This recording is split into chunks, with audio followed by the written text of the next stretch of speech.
ñëw ak yéen ci tënku xibaar yi dem ci Guatemala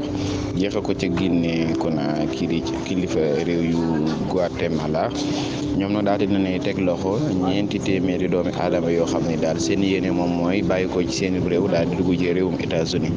muy ay doomi Venezuela Honduras Cuba ak Haïti muy ay migration boo xam ne daal mi ngi takar naa si bu ñëpp jàpp ne daal gars yi ci Afrique rek lañ di jógee ngir dem ci bitim réew loolu amut am na ñoo xam ne dañuy jógee ci réew tubaab yi bëgg a demaat ci réew tubaab yi ndax ñeenti téeméer lan ñu ngi jógee ca Venezuela Cuba Honduras Haïti bëggoon a dugg ci réewum États-Unis waaye ban jaaree ca réewum Guatemala nag ngir jaar jàll nag ca kilifa yi daal leen di teg loxo.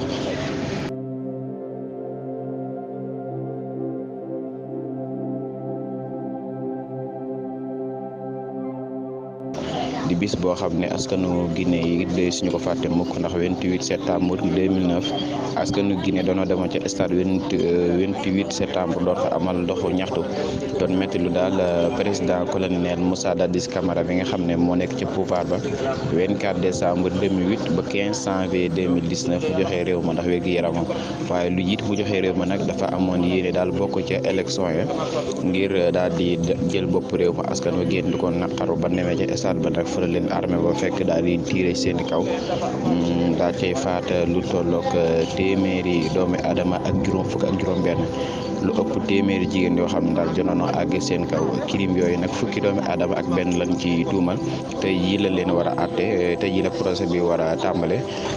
ka ca gën a siiw nag moom mooy colonel Moussa Dadis Camara nga xam ne ay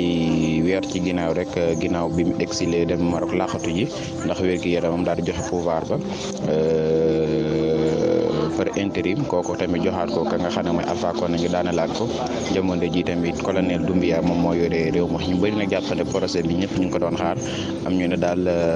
gars yi defuñu dara doonoo bëgg sëlëmal gars yi rek wane ne justice mi ngi def liggéeyam waaye daal jàppale ne daal yëf yi du mujjee fenn ginnaaw